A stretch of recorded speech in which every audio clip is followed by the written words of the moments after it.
na sequência fazendo 42 e mais o que tu quiser. O gráfico abaixo, é esse aí, ó, mostra o calor que é absorvido por um corpo de 200 gramas de massa em função de sua temperatura. Quanto vale a capacidade térmica? Capacidade térmica é a quantidade de calor dividido pela variação de temperatura. Olhando no gráfico, se eu for daqui para cá, eu percebo que dos 300 para 600 eu só recebi 300 calorias. Ou seja, o que importa é a variação da energia que tu recebeu. E a temperatura foi de 0 para 10, então variou 10 graus Celsius. O que dá uma capacidade térmica de 30 calorias por grau Celsius. O maior risco aqui é tu olhar que deu 600 e achar que recebeu 600. Teria recebido 600 se tivesse partido do zero. Mas como já partiu de 300, só recebeu 300. Para aproveitar o embalo na 47, ele pedia o calor específico da substância do qual o corpo é feito. É pegar a capacidade térmica e dividir pela massa.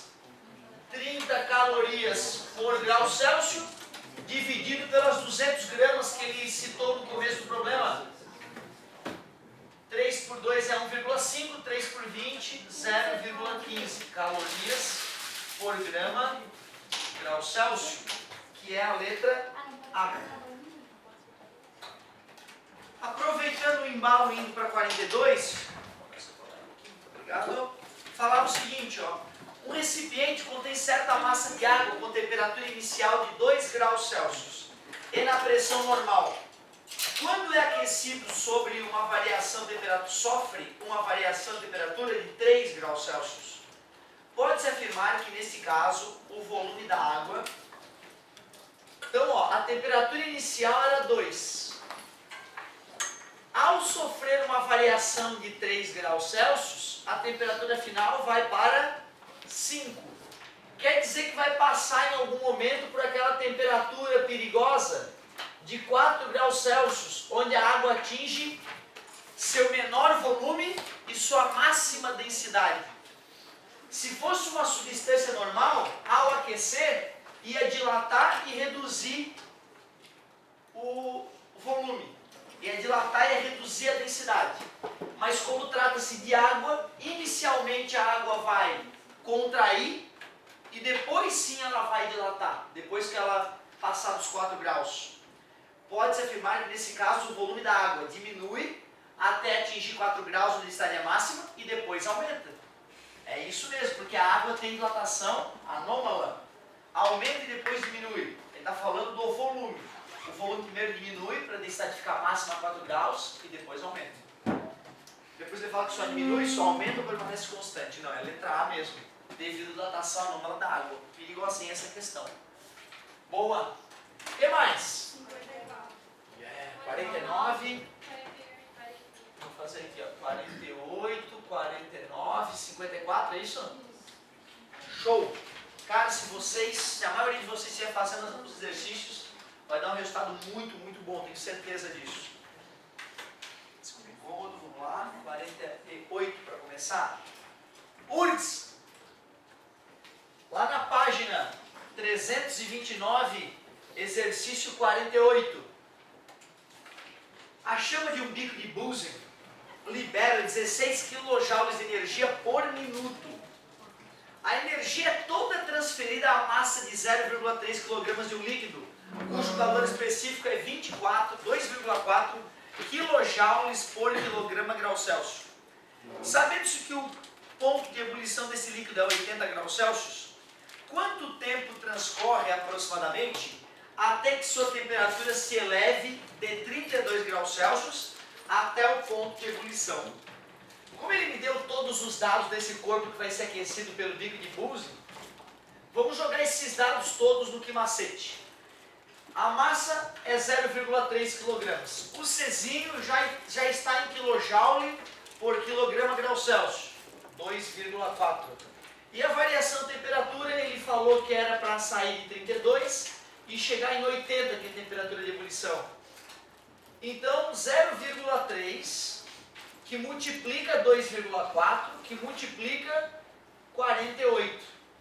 essa resposta vai ser em kJ. Eu não vou multiplicar ainda. A gente tem que começar a aprender que a gente deve deixar para multiplicar no final. Isso pode economizar vários minutos de cálculo na nossa prova de vestibular. Então tu vê, eu há tempos atrás já teria multiplicado isso aí tudo. Depois eu comecei a perceber que multiplicar pode ser prejudicial. Então eu vou esperar. Já que eu sei quanta energia tem e quer saber o tempo, eu vou para a fórmula de potência. Potência é energia sobre o tempo. Ele me disse que a potência era 16 kJ por minuto. Eu vou botar aqui então 16. A energia já está em kJ. Eu vou escrever 0,3 vezes 2,4 vezes 48. E assim eu vou poder calcular o tempo. Está dividindo, passa multiplicando, está multiplicando, passa dividindo. O tempo vai ser 0,3 vezes 2,4 vezes 48 sobre 16. E está aqui, ó, 48 dividido por 16 dá 3, justificando o fato de eu não ter multiplicado. Então ficou 3 vezes 3, 9. 24 vezes 9, que é 180 mais 36, 216. Só que tem uma, duas casas após a vírgula. E cara, se tu for olhar no gabarito, tu acha lá 2,16, só que cuidado. Isso era quilojoules por minuto. Então isso é minuto. E lá tem 2,16 segundos, mostrando o quão filho da mãe é o cara que fez a questão. Ele fez, né, de caso pensado, para pegar a galera que estava nervosa.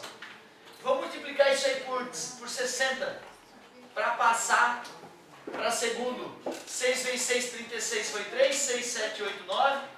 2 vezes 6, 12. Tinha o 0 de 60 e as duas casas após a vírgula. Então deu 129,6 segundos, aproximadamente 130, letra B. Então o perigo ali era o finalzinho da questão, se o cara estava um pouco nervoso, era bem perigosa. Muitíssimo obrigado. Isso, já vamos no embalo. Muito obrigado. Vamos de 49 agora. Morreu? Oi. O que vamos? Duas barras metálicas B1 e B2 têm comprimentos diferentes e coeficientes de dilatação iguais. Dentre os gráficos a seguir, assinale aquele que representa a variação do comprimento das barras em função da temperatura. Pô, peraí, se ele falou de barra dilatando, tem que ser dilatação linear. Só que cuidado, eu não posso olhar para essa equação e já querer visualizar o gráfico disso. Porque o gráfico dele não é ΔL versus T, é L final. O que é ΔL? Tamanho final menos tamanho inicial. É igual a L0 vezes alfa vezes ΔT. Menos passa para lá mais. Então o comprimento final, que vai ser o eixo Y, é o comprimento inicial somado com o comprimento inicial vezes alfa vezes ΔT. Se eu for fazer o gráfico, então, do comprimento versus temperatura ou variação de temperatura, esse ponto de partida vai ser o L0 e a inclinação desse meu gráfico aqui, que está relacionado com aquele ângulo alfa, vai ser o coeficiente angular. E o coeficiente angular, cara, é o cara que está multiplicando o x aqui, né? É o L0 vezes o alfa. Ou seja, o fato de ser do mesmo material, dos caras terem o mesmo alfa, não garante que a inclinação vai ser a mesma. Porque o L0 também faz parte do coeficiente angular. Então, além dos gráficos saírem de posições diferentes, porque o L0 deles era diferente, o ângulo tem que ser diferente também.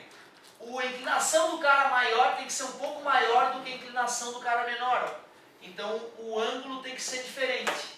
Porque o coeficiente angular não é só o alfa, é o L0 vezes o alfa. E embora o alfa seja o mesmo, o L0 sendo diferente, causa um coeficiente angular diferente na equação. Então tem que ter um ponto de partida diferente e uma inclinação diferente. A letra A tem ponto de partida diferente, mas a inclinação é a mesma. Isso só pode acontecer se for o mesmo material e o mesmo tamanho. A letra B, um esquenta e dilata, o outro esquenta e encolhe. Não falou nada disso. Na letra C é um absurdo, os dois esquentam e não variam de tamanho. Um absurdo. A letra D tem essa cara aqui, um mais inclinado que o outro, que é o que a gente precisava. Letra D. O mais comum é a galera ir na letra A, porque se esquece que o L0 também influencia no coeficiente angular. O L0 também influencia no coeficiente angular. Claro que quando eu expliquei isso, eu estou supondo que todos vocês entendem que uma equação de primeiro grau é y igual a x mais b, que vocês sabem que o b é o coeficiente linear, que é onde o gráfico corta o eixo y, e que vocês sabem que o a é o coeficiente angular, que tem a ver com a inclinação do gráfico, né?